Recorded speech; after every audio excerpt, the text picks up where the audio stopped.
আসসালামু আলাইকুম দর্শক আমরা ওখানে দেখতে পাচ্ছি এক ভাই তার সুপারির বাগানটি রোপণ করছেন বা রোপণ করেছেন, এখন তিনি চর্চা করছেন। তো এই পরিচর্যা সে কীভাবে করছে, কতদিন ধরে করছে, তার এত সুন্দর একটা বাগান সে তৈরি করছে, কীভাবে তৈরি করলো, আমরা তার থেকে তার সাক্ষাৎকারের মাধ্যমে আপনাদেরকে জানিয়ে দেবো। চলুন সরাসরি তার কাছে চলে যাবো।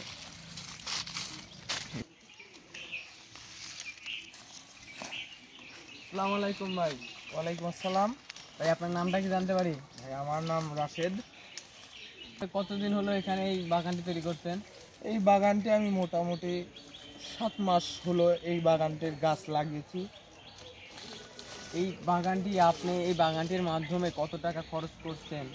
ভাইয়া এই প্রতি পিস চারা মোগঞ্জে 30 টাকা করে, তো আমি প্রায় 100 চারা লাগিয়েছি। 100 চারার দাম কত আসছে তাও? 100 চারার দাম 30,000 টাকা। এই যে বাগানটি আপনি তৈরি করছেন, আমরা দেখতে পাচ্ছি অনেক বড় একটি বাগান। এই বাগানটিতে আপনি কয়জন মিলে প্রতিদিন নিয়ত কাজ করে যাচ্ছেন? যখন লাগাইছিলাম তখন আমি 5টা কামলা নিয়েছিলাম।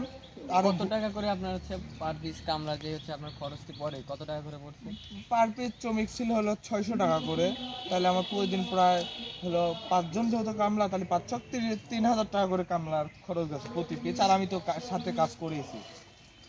আপনার যে এই চারাগুলো, সবগুলো কি চারা একই রকম ছিল নাকি আপনার ছোট থেকে তৈরি করে নেওয়া হয়েছে? এই চারাগুলো আসলে এক জায়গায় ওরা সুপুরি রোপণ করার পর এই চারাগুলো বের হয়, তারপরে আমরা কিনে নিয়ে এসে তারপরে এখানে রোপণ করি। আপনি কতদিন হলো ভাই এই বাগান কাজ করে যাচ্ছেন? এই তো 7 মাস। 7 মাসেই এইরকম? হ্যাঁ, 7 মাসে ইনশাল্লাহ 1 বছরের মধ্যেই এই গাছগুলো মানে অনেক বড় হয়ে যাবে, আর এতে আশা করি ফল আসা শুরু হয়ে যাবে। আমরা এই সুপারির গাছগুলোতে সুপারি আসতে কত বছর সময় লাগে? যদি ভালো খুব তাড়াতাড়ি বৃদ্ধি পায় তাহলে 1 থেকে 1.5 বছরের মধ্যে সুপুরি চলে আসে।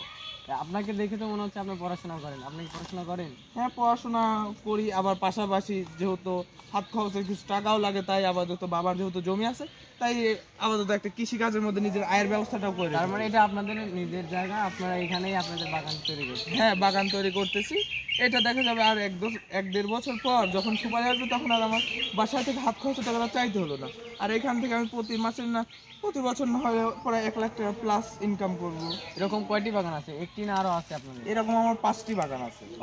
5টি বাগান থেকে আপনি বছরে কয় টাকা আয় করেন তাও? বছরে তাও আমার 3 লাখ টাকা প্লাস আয় থাকে। 3 লক্ষ টাকা প্লাস আয় থাকে। আর মোট ইনকাম হয় কত তাও? ইনকাম হয় প্রায় 5.5 লাখ টাকার মতো। আর সুপারি অনেক বিক্রি করি। আপনি আমাদের দর্শকদের একটু জানাবেন আপনি কিভাবে এই বাগানটি পরিচর্যা করেন, কি কি কীটনাশক প্রয়োগ করছেন, আপনি আপনাদের দর্শককে একটু জানাবেন। আচ্ছা, এই বাগানটির মূলত সেই রকম কোনো সার বিষ প্রয়োগ করতে হয় না। মূলত লাগানোর পর এটার খুব সুন্দর পরিমাণ যত্ন নিতে হবে। যেরকম লাগানোর পরে এটাকে পানি দিতে হবে, জৈব সার হিসেবে গোবর দিতে হবে, আর অনেক ধরনের সার বিষ স্প্রে করার পর গাছটা রেখে দিতে হবে। অবশ্যই গাছগুলো যেন সূর্যের আলোতে হয়, তাহলে গাছগুলো ভালো এবং পুষ্টিকর গাছ হবে। ধন্যবাদ ভাইয়া আমাদের দর্শককে এত সুন্দর একটি পরামর্শ দিয়ে উপকার করার জন্য। আমাদের দর্শকরা আপনার থেকে অনেক উপকৃত হবে। ধন্যবাদ ভাইয়া। দর্শক আসেন, আপনাদেরকে এই বাগানটি আমরা এখন একটু ঘুরিয়ে দেখাবো। আপনারা দেখতে পাচ্ছেন আমাদের এই বাগানে অনেক সুন্দর সুন্দর গাছ রয়েছে, সুপারির গাছ। আপনারা হয়তো এটা চিনে থাকবেন, সবাই দেখেছেন। এই সুপারি কিন্তু অনেক কাজে প্রয়োজনে ব্যবহার করা হয়। আপনারা এই সমস্ত বাগান আপনারা তৈরি করতে পারবেন। আর আমাদের এই ভিডিওটি আপনারা দেখে থাকলে অবশ্যই শেয়ার করবেন, কমেন্টস করবেন, আপনাদের মতামতটি আমাদের জানাবেন, আমাদের চ্যানেলটি সাবস্ক্রাইব করবেন। ধন্যবাদ, ভালো থাকবেন, সুস্থ থাকবেন। আসসালামু আলাইকুম।